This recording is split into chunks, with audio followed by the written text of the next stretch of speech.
warjaalayaal soo dhawaada habeen wanaagsan barnaamijkeenu caawa xiise gaar ah ayuu leeyahay waxaan rabnaa inaan barnaamijkeena caawa ku soo qaadano laba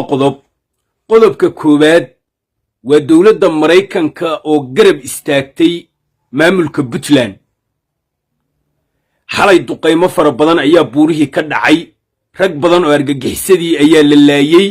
haddaba iyadoo arrintaa ay jirto nin la yiraahdo Cali Yare iyo nin la yiraahdo Yacquub Siyaad ayaan rabaa inaan ayagana laba kelmadood dhaho oo waxaan rabaa inaan weydiiyo Cali Yare shalay wuxuu buunbuuninayay dagaaladii xawaal ay argagixisada kula jireen dagaalada Puntlandna wuu eedeynayo waa mucaaradaya argagixisada kula jidho Cali waxaan rabaa inaan weydiiyo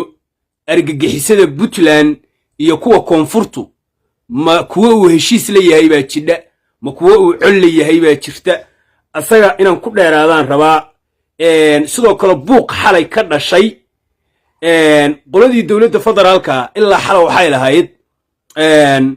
dawladda Mareykanka ayaa nala kaashatay in la duqeeyo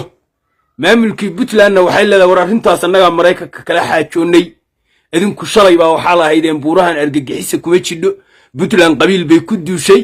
war waxba yaana warku ila taraarixine qodobkaasna meeshiisa ayaan rabaa inaan dhigo reer Puntland iga gaarsiiyo muuqaalkan qodobkayga labaad na waxa weeye gabar la yiraahdo hodan Easter oo mareexaana u dhalatay Reesiya Xuseen ayaa ayaamahan baraha bulshada qabsatay gabadhaas iyo ninkeeda qisooyin fara badan baa dhex maray aad ba dad fara badan ayay caayayeen dadna ayaday ammaanayeen haddaba waxaan rabaa inaan dhaho inaan wax yar ka iraahdo sheekada gabadhaas iyo mowqifkayga iyo aragtidayda caqliyeysan anoo ku cabirayo maadaama dad badan ay ii soo direen oo dhaheen war gabadha in adeerta hadday qaldan tahayna qaladkeeda sheeg hadday saxan tahayna saxdeeda sheeg inaan gabadhaas ka hadlo iyo arrinteedana waa rabaa muuqaalku caawo xiise gaar ah ayuu ii leeyahay meel dheer ayaana la doonaya waxaan mar kale idinka codsanaya inaad muuqaalkan iga sheer garaysaan laba qodob oo maaragtay qodob walba miisaankiisu uu aad u culus yahay ayaan isku dhex laray maadaama aan yara hawl iyo shaqo aan maaragtay u yara degdegayo jaalayaal muuqaalka iga sii sheer gareeya waxaan rabaa inaan ku hormaro jaalayaal sidaad ogtihiin xalay duqeymo fara badan dawladda Mareykanka ayaa si toos ah howlgalkii Puntland ay kaligeed ku ahayd kaga qayb qaadanayso xalay duqeymo fara badan ayaa buurihii ka dhacay oo ay iska kaashadeen dawladda Puntland iyo dawladda Mareykanka arrinta markii ay dhacday xalay duqeymo halka laga geystay qoladii xamar joogtay oo madaxtooyadoodii ka qaxday oo ayuu guriyo ku dhuumanahayo oo deegaanadoodii ay amni darre ka jirto ayaa xaloo dhan ila roodhi qalalan bay wataane waxay rabaan inay kula daartaan Puntland oo waxay leeyihiin dawladda Mareykanka ayaa nagala tashatay oo aan iskala kaashanay maaragtay duqeymihii xalay buuraha calmiskaad laga geystay arrintaas anoo aad oo la yaaban oo qoslahayo oo la yaaban oo maxay ka wadaan shalasoo ayagii nalahaa qoladan xamar joogta nimankan meeshan daacishna ma joogta argagixisana ma joogte dani wuxuu weerarayaa qabiil buu weerarayaa shala waa ayagii lahaaye maxay tahay maanta dawladda Mareykanku waxay nagala kaashatay in argagixisada buuraha lagu dhibaateeyo bay nagala argagixisadan ma mid hadda soo baxdayba ma mid cusub oo la beerayba shalaba ma jirtaa lahaydeene Puntland oo dagaal ku jidha garab idinka weydee war maxay tahay xasanow maxay tahay kula daarashadani iyo roodhigan qalalan oo la ordays kaaga daranta anoo arrintii la yaaban ayaan waxaan arkay nin la yiraahdo Yacquub Siyaad oo majeerteen ah oo reer Puntland ah meeshii aan ka rabay inuu dhaho qolooyinka xamar jooga war kula daarashada iyo roodhigan qalalan naga daaya ninkii waxaan arkaba ku haya dawladda Soomaaliya iyo Mareykanka iska kaashaday in buuraha argagixisada laga saaro dawladdu waa ku mahadsan tahay war farxad leh marka waan fiirshay oo kuwaan u diray war ninkan reerka maahane lacagta weeye baasha dollarka ku abtirsadaa bay ku leeyihiin qol jirta maxaa Yacquub waraada Yacquub oo inaadeer dadku siyaasad way isku diidaan dani iyo siyaasadiisa waa diidi ka dhaa laakiin masiirkii reer Puntland iyo dan Soomaali oo dhan baa laga shaqeynaya argagixiso rabta inay jidadka gasho reerkiina iyo qabiilkiina iyo ninkaad isdiidantiin iyo adiga aan kala aqoon oo ku qarxinayso ku dhibaataynayso ayay Puntland dagaal kula jidhaa siyaasad laga hadli maayo siyaasad ku diidanow dani laakiin halganka meesha lagu jiro oo anigoo wiil jubbooyinka ka imid aan iyo gada ka imid aan taageersanahay inaad maanta adigu dadkaagi iyo deegaankaagi aflagaadeynaysid oo xasan dhiiqa iyo niman dibin daabiyeynayo shalalaha argagixisa kuma jirto aad maanta u niikinayso oo u sacabtumaysid ilaahay baa irsaaqad ku siiya ilaahay baa irsaaqad ku siiya irsaaqad reerkiina iyo dadkiina iyo deegaankiina lagu dulaynayo irsaaqad ma aha inaadeer shaqo taa dhaanta ilaahay ha ku siiyo intaasan ku leeyahay adiga kugu dheeraan maayo waxaan rabaa nin la yiraahdo Cali Yare nabad iyo nolol buu ka tirsanaa nin Soomaaliyeed buu ahaa dadkii taageersanaa ayaan ka mid ahaa baryahan oo dhan reer Puntland ku soo wada bax Cali Yare way ku hayeen soo wada bax wuxuu soo dhigayay qoladan dagaaladan hadda bilowday oo hiiraan ka socda yuu soo dhigayaa sawirada halgan baa lagu jiraa حوالله هالجن كتشرة رهبل بهالجن كتشرة ما تقعنا نمن أبجال وهالكان أبجال أرجع حساس في عم بعض حسوق ذين سورة بقولك صوت دقيقة سان الورني كان أرجع حساس ما بنبونين شرينه سوى حجرة إلا ننكو وحور ربا هالقل كان بتلان كسرعة أيو ربا إنه قرية أو كو قرية كان إلا ننكو تبتاسو ولا ويا بناي وحاير oo ninku haduu nimankan xawaale waruur argagixisada la dagaalamayaan waa mujaahidiin labada mujaahid muxuu u kala reebo mujaahidiinta reer Puntland oo deegaanadoodii difaacanayo oo argagixisada cadaanka madax ku dhufanayo diyaaradaha furfurahayo buurihii ugu galay guulaha waaweyn keenay dawladeennii ku faanayso dalalka shisheeye ay ku faanayaan nimankii keenay muxuu u soo boosti gareyn la yahay oo u dhiirigelin la yahay baan isir waasaga nimankan wadee أنا عرنتي لا يابن أو قلبي يكون ريجيسو نكانوا شو داعش حرش وما هي شباب وحرش وهي أنا إسله وعرنتي لا يابن يا حلي وحاد علي واتيه الجلك السميين وقت حلي بسيطوس أصو ولا بحا حلي ببوس صادق وحير دولة الصومالية يا دولة أمريكان كإسكا كاشلي أرجع سدي كله من يسيبوره على المسكات oo xasan sheekh maxamuud buu wuxuu ku siinayaa libin asagoo dani hoos u dhigahayay reer Puntland ayuu xasan wuxuu ku siinayaa libin nimankii Mareykanka ahaa oo markabkoodu xeebta Puntland yaalay oo duqeynta geystay oo qoladan oo dani inta boosaaso u tagay hadda nimankii Mareykanka ah oo duqeynta geystay dani baa inta boosaaso ka tagay oo saxiimad qaatay oo saraakiish u yeertay oo ay kulamo far badan ay boosaaso ku yeesheen oo xataa wariyaal ayaga ka mid la geeyay buurihii ay soo duubteen oo wadankii oo dhan cabirteen ay duqeymaha geysteen markaas wuxuu ku leeyahay xasan oo aan waxba ka ogeyn oo madaxtooyadiisii ka qaxay oo ma aragtay aan meelna joogin oo xaaladdu ay ku cakiran tahay ayuu wuxuu ku leeyahay xasan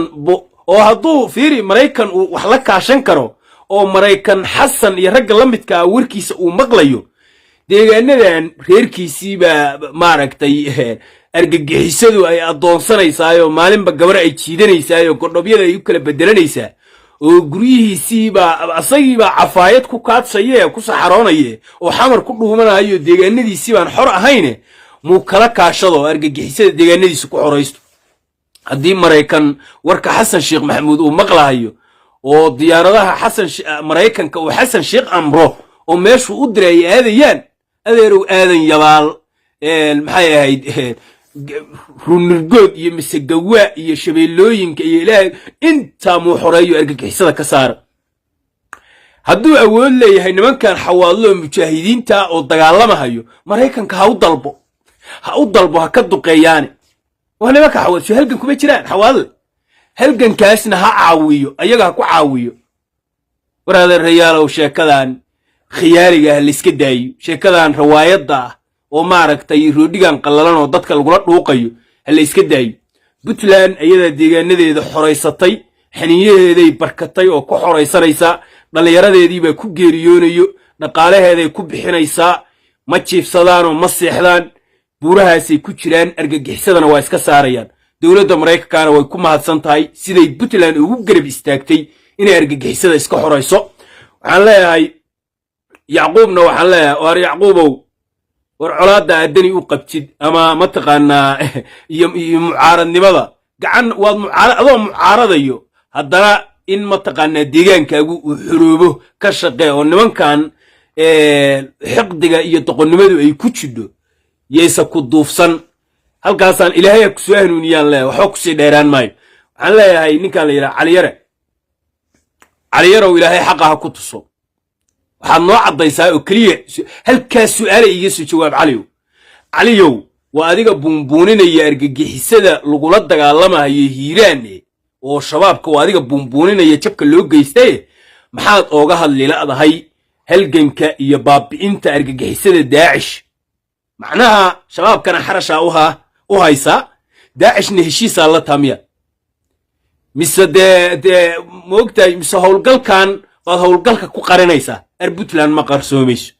وربوتلان ما قرسوميش ورويلاش دد اوغو افكا دير ميديا بوتلان كدشاي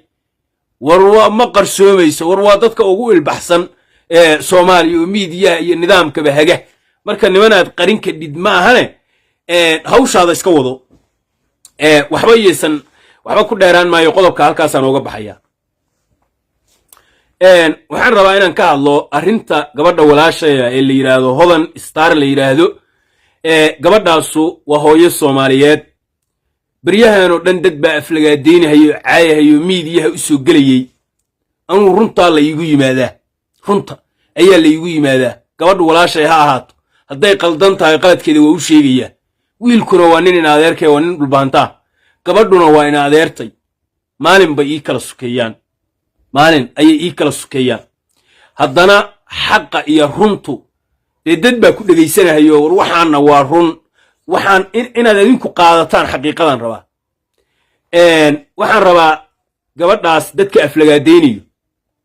iyo dadka arintan ka hadlayo mowqifkayga saxda baan rabaa inaan ka dhiibto gabadhaas waa gabar walaashaya Hodan baa la yiraahdaa waa naag karti leh gabdhaha Mareexaan oo dhanna karti bay leeyihiin waana ku ogna gabadhaas waa gabar haddii ay caruurtii dayacday dambi bay leedahay laakiin gabar baa nin dayacday anuu xaajadaas meelaan u qaado ma garanayo sababtoo aan ninka asagay mas'uuliyadu saaranta asaga ayay mas'uuliyadu saaranta gabadhaas Hodan baa la yiraahdaa caruurteedii ayadaa korsatay waxbay bartay haddii caruurtii ay halaysay oo ay ku ciyaadhay eed bay leedahay laakiin nin baa nolosha ka dhacay muqaadaraad buu cabaa waxbuu sameeyaa maxay u caawin weyday guriga ugu haysan weyday waxba ma waxay aaminsan gabadhan waa iska ceyrshay bay tiri waana iska fura caruurtaydina anaa korsanayo ninka marka daryeelkiisa in la daryeelo oo la hayo yey ka go'daa yaasa ku eedaysan dibka ninka gaaray waxaa ku eedaysan dadka ehelka u ah oo la dhashay walaalihiis iyo gabdhaha walaalihiisa iyo wiilasha walaalihiisa ayaa eedda leh eedda labaadna waxaa leh caruurtiisa inta waaweyn gabadhu annaga hadda dumarku fiiri bal gabadhii biil inta kaa weyda caruurteeda korsata xanaanaysata aan biilku weydiinay halka ka joogto wax barata caruurteeda dawaaba alxamdulillah adaa la rabay inaad gabadha guriga ugu adeegtid adaa la rabay inaad caruurtaada wax baratid marka waxaan leeyahay gabadhaasu waa gabar geesiyada shaqo wanaagsan bayna qabatay mar hadday caruurtii dar yeeshay oo ay wanaajisay oo ay wax bartay ayadu eedda iyo daryeel la'aanta ninka haysata eed kuma leh mideeda kale wadamadan hadda ay joogaan ninka iyo gabadhuba ay joogaan waa wadamo horumaray oo qofku uu ikhtiyaar leeyahay qofku nolosha fiiri adeerkaana noloshaada ma bedeli kardho gabarna noloshaada ma bedeli kardho cid kalena noloshaada ma bedeli kardho haddaadan adigu noloshaada bedelin mideeda kale qofku haddii uu isticmaalo waxyaabaha muqaadaraadka hadduu isticmaalo dee noloshiisaba isagaa luusgaraynayo aan dembe macnaha noloshiisaba isagaan xakamayn karin imisaa gabaru inta nin ka tagtay ka carootaa oo meelaha ka aadaa waa la soo baryaa waa loo keenaa asagaa barya lacag ku baxsha ii keena yidhaahda carruurtaa loo daadiyaa haddaysan carruurtii u daadin oo ay maaragtay wax ka baratay oo ay ka haysatay waaba gabar karti leh baa anigu leeyahay eed hadday cidu yeelanaysana qofku isagaa noloshiisa bedeli kara eed isagaa ku eedaysan inuu nolosha iska riday kow waxaa ku eedaysan kuwii ehelka ahaayoo la rabay inay dar yeelaan oo ay wax ka qabtaan oo nolosha u toosiyaan sidoo kale waxaa ku eedaysan carruurtiisa ayaa eedda leh gabadhaasu eed ma leh imisaa gabar inta masayrta nin dab ku rogta dab rag baa xaniyahoodii iyo jilbahoodii isku dheggan yihiin ilaa maanta rag baa indhahoodii ku beelay rag baa jirkoodii oo dhan isku beddela gabar masayrtay dab ay qabadsiisay owgeed ninka gabadhu ninka dhib waa u geysan kadhaa waa ninkeedii waa gubi kadhaa wax kastay u geysan kadhaa laakiin yaa laga rabaa inay mataqaanaa qofku ishagaaji asagana waa laga rabaa inuu ilaahay ku xirnaado ishagaajiyo muqaadaraadka iska daayo asagaa laga hadduu taa garan waayey waxaa la rabay dadka ehelkiisa ehelka ugu dhadhow inay maaragtay arrintaa ka shaqeeyaan dadka hadda suuroonayo meelaha mataqaanaa ku haya dhalinyaradan baraha bulshada maaragtay hadda qandaraas waxaa laga dhigta hadda qandaraas baa waxaa laga dhigtay dadkii xanuunsanaa iyo dadkii meelaha joogjoogay in inta la soo aruursado dadka lagu eedeeyo oo attention laga raadiyo oo laysku caayo oo reero badan ay isku caayaan oo laysku dhibaateeyo ayaa hadda lacag ka raadinaya war ninkaas in adeerkeena haddaad caawinaysaan si hoose u caawiya ciddii uu ka dhashay iyo faamilkiisi u gacangeliya eedadiis walaashiis baa joogta kuwa walaalihiisaa jooga meesha sida la ii sheegay dad badan baa jooga maxay u xanaanayn waayeen oo u wanaajin waayeen war walaalkay hadduu dayacan yahay oo dhib haysto anaa layga rabaa maxaa walaal lagu yahay anaa layga rabaa inaan noloshiisa bedelo laakiin gabar uu shalay guursaday oo ay kala tageen waxba kuma xirna may dhalin ayadu kuwa ay dhashaa la weydiinaya war intaas yaa igu diidan intaa yaa igu diidan mideeda kale waxaan leeyahay nimankan xamar joogo hawiyo iyo daahir calis ugu horeeyo suuroonahayo oo meelaha oohinta la taagan oo ku haya ninbaa si xun loo galay dhibbaa loo geystay hodan mataqaanaa sharci darray carruurta ku dhashay tan oo gabadha aflagaadaynayo walaalayaalow haddaad naxariis wax yarna ha ahaatee ay idinku jirto oo aad leedihiin kii gabadhiisa gubay oo xaaskiisa oo nolosha dhaafsiiyey oo aad qabiilka ku daafacaysaan oo muqdisho jooga oo aabbaheed uu leeyahay hala ii qasaaso adeerow kaas cadaalad marya warma beenba kaa cadaalad u raadsha kuwa dulman ee xamar dhibka loogu geystay cadaalad u raadsha ninkan tolna waa leeyahay waa landheere dhulbaanta gabadha iyo carruurteeduna wax la kala qaadqaado mareexaan iyo dhulbahante iyo laga dhigo war gabadhana dhulbahante ayagaa dhashii ka dhameeyey iyaga ayaa dhashii ka dhameeyey ninkana ayagu ka dhasha waa reer dhulbahanta ah gabadhu lafaheeda baa naga soo jeedeen munaafacaadkeeda dhulbahanta ayagaa maaragtay iskale carruur bay u dhashay intaasoo carruuray u korisay oo u dhashay ammaan iyo bogaadin ayay ka mudan yihiin marka waxaan leeyahay waxba yaan laysku dhex marin reexaan iyo dhulbahanti yaan madaxa laysku gelin war waa idin salaamay jaalayaal muuqaalka iga sheer gareeya naclaa ninku oo luwaay